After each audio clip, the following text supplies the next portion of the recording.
Hello and welcome. My name is Joanna Kay with Screen Magazine. Today we are doing our HollyShorts Hot Spots, and we have with us today Michael Schilf, the writer, director, producer of the film The FIXER. The FIXER is a crime action thriller about an extorted mafia enforcer who must make a choice between good and evil. Thank you so much for joining me, Michael Schilf. I just watched your film and I immediately wanted more. You created such a full, suspenseful story, and the characters were so deep, and it was such a short amount of time. Can you speak to us about how you created this story to begin with? Well, the seed of the story is actually a pretty funny, interesting story. Well, as a writer, I'm always looking for stories, and I tell my wife, I tell my friends, I said, being a writer is like having homework for the rest of your life every day because you're always working. Because you never know who you're going to meet. You never know what person at the grocery store might inspire a character. Mm-hmm. So the truth is, I happen to be at a local taco stand in my neighborhood, and I literally forgot my smartphone in my car. And normally you get a few tacos, you'd sit down, you'd be like scrolling through your social media or whatever, and it was so awesome to not be eating like three tacos, and I was just watching my environment. And I noticed that I was the minority.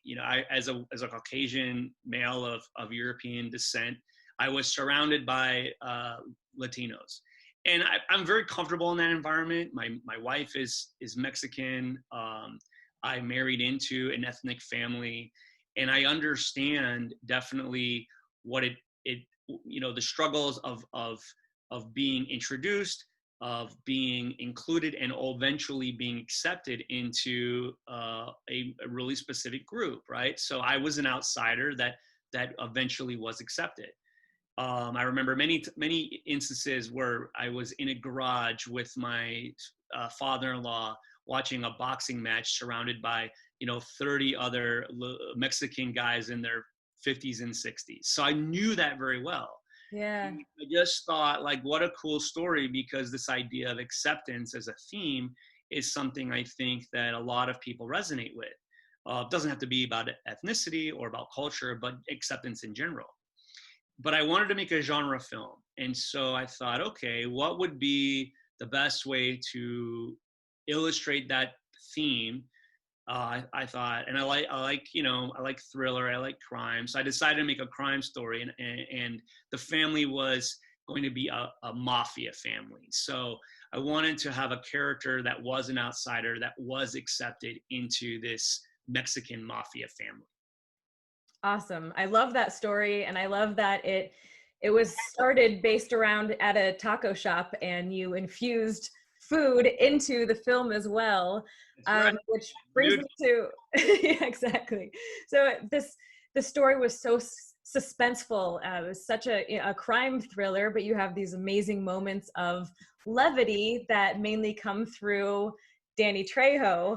Can you speak to that and how you assembled your amazing cast? Yeah, the casting was huge. I sometimes when I'm writing, I don't have a particular actor in mind, but in this particular instance, I did. And when I was writing the script, the only actor I had in mind was Danny Trejo for Benny's character. I wasn't really thinking about who would be, the lead, but I definitely had him in mind.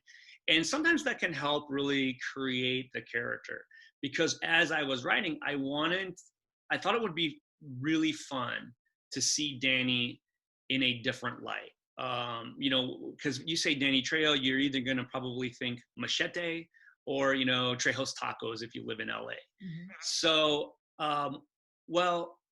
so that's why I decided to go off type, right? I mean, he is definitely a macho guy who's played lots of roles with weapons and intimidating roles, but I wanted to put him in an apron where his only weapon is a ladle, and he still is intimidating. I mean, he's still, Oh yeah, but and I also like the idea of going off type traditionally, the stereotype of like the Mexican family where the woman is only the one that is in the kitchen that is cooking.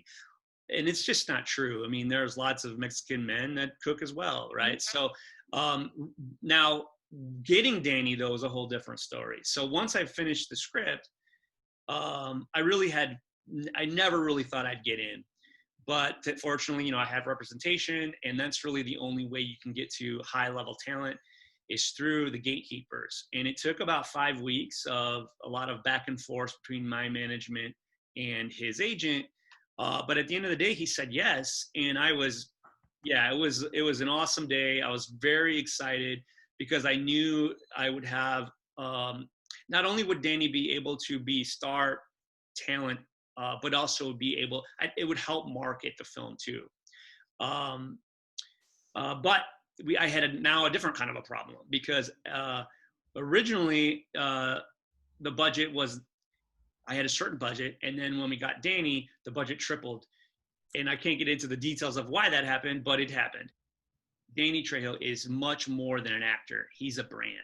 And so this was a big decision for me because I could say no to this great opportunity and stay with the budget I had, or I could say yes and then as a producer find more money. And so I decided to say yes and find more money. And it wasn't easy, but I'll tell you, once you have star talent attached to a project, it is easier to get money.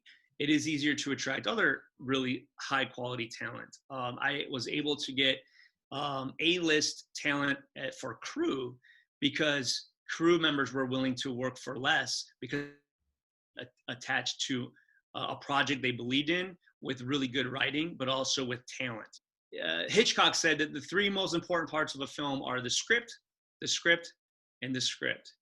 And I would say he's somebody we should listen to. He's a pretty successful film.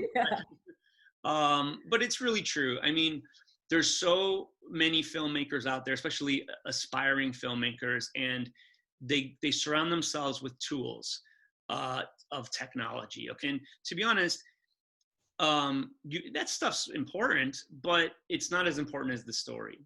You can make something look amazing, but if you have no story, it's a failure. You can have a great story with amazing characters that grab the viewers, that engage the viewer, and you could shoot it on a smartphone and you're going to be successful.